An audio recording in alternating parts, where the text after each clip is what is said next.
কিন্তু আমরা যে উন্নয়নগুলো পেতাম সেটা চাওয়ার কোনো মুখ আমাদের নাই, এবং সেটা থেকে বঞ্চিত আপনারাই করেছেন। আপনারা নীলফামারীবাসী করেছে, বা চাঁপাই নবাবগঞ্জবাসী করেছে, বা সাতক্ষীরাবাসী করেছে। আজকে একটা গোটা অঞ্চল, গোটা বিভাগটা আমরা তো এমনি পশ্চাৎপদ। রংপুর বিভাগ মফিজ নামে পরিচিত, এখন শুধু নতুন নাম হয়েছে জান্নাতি মফিজ। আমরা এখন জান্নাতি মফিজ হই, কিন্তু লাভ হলো কি? আমাদের ভবিষ্যৎ প্রজন্মের ক্ষতি করলাম, আমাদের নিজেদের ক্ষতি করলাম। আজকে আমরা কবে বুঝবো এই জিনিসটা আমি জানি না, কিন্তু এই নির্বাচনে তো শেষ নির্বাচন, সামনে স্থানীয় পরিষদের বিভিন্ন নির্বাচন আছে, আপনাদের পৌরসভা হবে, আপনাদের উপজেলা হবে, আপনাদের ইউনিয়ন পরিষদের নির্বাচন হবে। এইখান থেকে সেইখানকার জন্য শিক্ষা নিতে হবে। যারা দল শক্তি করে বা যারা বুঝ আছে, যারা চান যে এলাকার উন্নয়ন হোক, এলাকার উন্নয়ন হলে আপনার উন্নয়ন এমনি হবে, আপনার সন্তানের উন্নয়ন হবে। তো আমরা সমাজে বসবাস করি, আমাদের তো বেসিক কিছু জিনিস আছে যে আমাদের স্বাধীনতা বজায় রাখতে হবে। আপনাকে আমার পছন্দ না হতে পারে, তাই বলে তো আপনাকে আমি গালি দিতে পারি না, আপনার সঙ্গে আমি খারাপ আচরণ করতে পারি।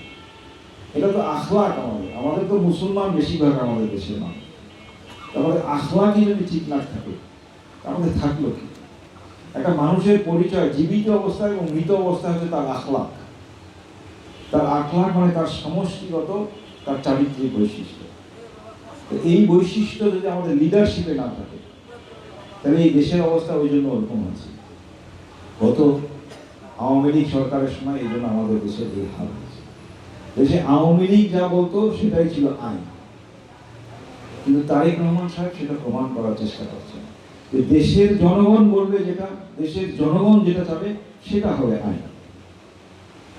সেটা আমরাও চাই, সেটাতে আমরাও বিশ্বাস করি, সেটাতে আমিও বিশ্বাস করি।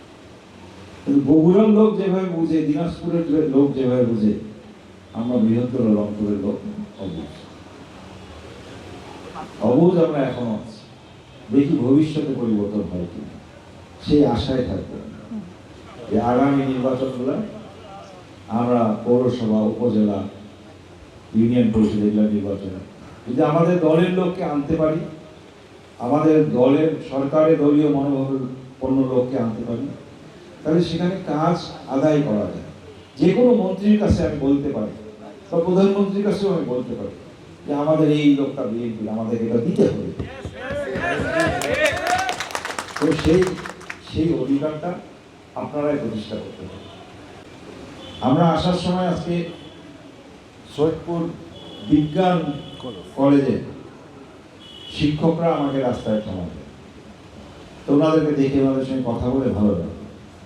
ওনাদেরকে আমি বললাম যে আপনাদের কলেজে তো অনেক সুনাম না, কারণ নীলফামারী থেকে রংপুর বিভিন্ন জায়গা থেকে আমরা নিয়ে যাই বাচ্চাদেরকে ওখানে ভর্তি করাতে চাই। কেন? কারণ তাদের প্রতিষ্ঠানটা অনেক ভালো, ওখান থেকে পড়াশোনা করে বাচ্চারা মেডিকেলে, বুয়েটে, ইঞ্জিনিয়ারিং কলেজে, বিভিন্ন ভালো ভালো প্রতিষ্ঠানে সুযোগ পাচ্ছে। আমার ইচ্ছা, আমি জেলা পরিষদের চেয়ারম্যান সাহেবকে বলেছিলাম যে উনি চেয়ারম্যান হওয়ার পরে, প্রশাসক হওয়ার পরে আমরা নীলফামারীতে একটা স্কুল বা কলেজ প্রতিষ্ঠা করতে চাই। আমরা নীলফামারীতে আমি ওই বিজ্ঞান কলেজের প্রিন্সিপাল এবং ওনাদের শিক্ষকদেরকে বললাম যে আপনাদের সাহায্য লাগবে আমাদের। আমরা চাই যে নীলফামারীর বাচ্চারা নীলফামারীতে পড়ুক এবং এখানে একটা সেই রকম মানের একটা স্কুল হোক, একটা কলেজ হোক। আমরা শুরু করি। আর অন্যান্য জিনিস পেতে হলে আমার মনে হয় দেরি করতে হবে আমাদেরকে, কারণ সরকারের একটা প্রায়োরিটি লিস্ট আছে। সরকারের প্রায়োরিটি লিস্টে বিএনপির নেতা কর্মী, এমপি, মন্ত্রী যারা আছে তাদের কাজগুলো আগে করতে। তো আমরা লিস্টে অনেক পিছিয়ে পড়ে গেছি। ইভেন এই যে ফ্যামিলি, এই যে গরিব মানুষগুলো আমরা হেল্প করবো কিভাবে? আমরা চাই হেল্প করতে, কিন্তু সরকারের প্রায়োরিটি হচ্ছে যেখানে বিএনপি এমপি হয়েছে সেখানে আগে দিবে। এখন তাদের প্ল্যান আছে, অলরেডি এই বাজেট আসছে, সরকার বলছে যে আগামী ডিসেম্বরের মধ্যে তারা প্রায় 40 লক্ষ মানুষকে এটার আয়তায় নিয়ে আসতেছে। আমাদের জেলায় যদি এটা পেত, এটা উপকার হতো না? এটা বিরাট ব্যাপার।